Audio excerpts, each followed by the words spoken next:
Alright, today I'm going to give you guys a detailed look at this Hot Toys Phasma, Captain Phasma figure from Star Wars The Force Awakens movie. And here's the figure and the accessories. She doesn't come with a lot, a bunch of hands. We have a few open hands, gesture hands and fists. And here, same thing on the other side, same thing, trigger hands. And there's the figure, and she comes with a cloth cape and a base and her blaster. And here's a good look at her blaster rifle. It's painted with gold and black, and it's a lot bigger than your regular Stormtrooper rifle. And here's a side-by-side comparison between Phasma's rifle, a blaster, and a Stormtrooper blaster. You see, even the shape is a little bit different, and the size is definitely different, and it comes with a collapsible, well, it comes with a stock. Not sure if it's collapsible, but yeah, there they are. So it looks like it is a collapsible stock right there. You can see it. There's the rest, again, the blaster. And here's a closer look at Captain Phasma.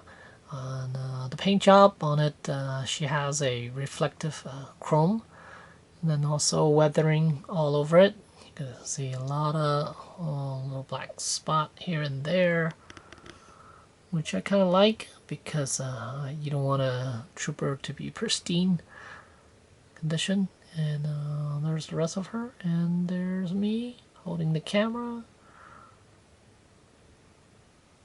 and yeah. And I have seen some defects on these Phasma figure since it is out of chrome.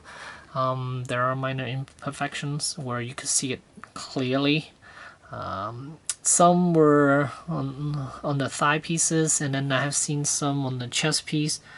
Those are the most noticeable ones, and the rest of them are pretty okay because it is a weathered figure, so you could kind of brush it off as a weathering instead of defects. Alright, and here's the back side of Phasma, and a good look at her cape. The material of this cape is somewhat, it feels like umbrella, that type of material. It feels like that this material is gonna be waterproof. It does feel, yeah, it does feel like it's waterproof. I'm not sure, but it has that texture to it. And then here on the back, you can see there are a couple of pouches here. I guess I don't know what they're for, but it looks like General Grievous's pouches, where you could probably put a few lightsabers here. And then here's a little strand dangling. I'm not sure what this is for either. It doesn't have a section where you could tie her cape back or anything.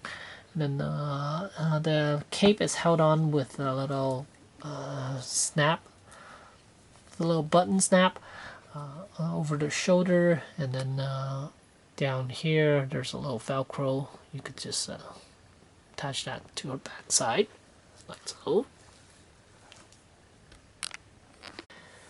As for posability, I find myself basically giving her the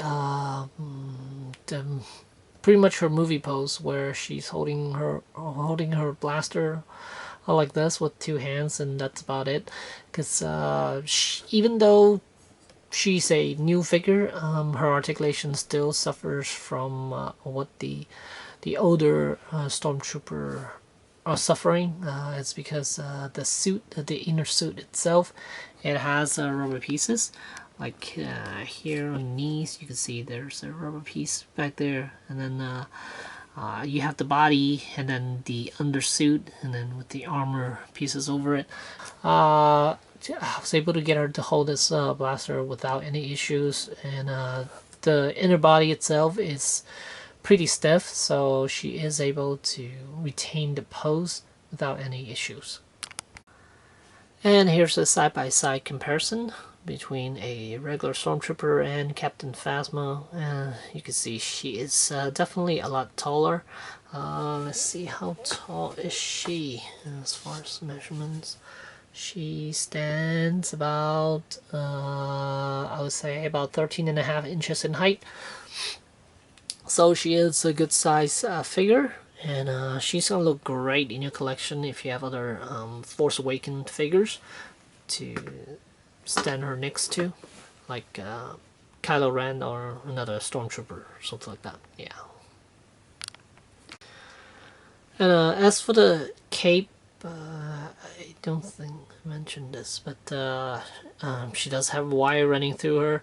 Her cape on two sides, I believe on this side and on the bottom. I don't think there's a wire running through the red side, the red edge, but I could be wrong, but it didn't feel like it. It didn't feel like there's a wire running through it, but overall it is a great looking figure. I find myself tugging in this side of the cape between the blaster and her body, and then on the side trying to get her hand to kind of push it in a little bit. But overall it is a very impressive figure, even though she was barely in the movie and did barely anything, but I still find myself enjoying this figure quite a bit. And this figure is kind of expensive. I think this thing's gonna set you back about $250 or so. And one thing to watch out for with this figure is when you're posing her, because she does have a chrome finish, your fingerprint's gonna be all over her armor pieces. So I suggest wearing gloves when you're messing with her, when you're posing her for photography or just for display. Yeah, other than that, this is a great looking figure, and I'm very happy I have this in my collection, even though she wasn't a huge character, which I didn't even think she was going to be, because during those trailers all we saw basically 2 scenes of her, and those 2 scenes were being played over and over again, so I was only expecting her to be pretty much in those 2 scenes. So yeah, but there you go, there's Captain Phasma from Hot Toys. Thanks for watching.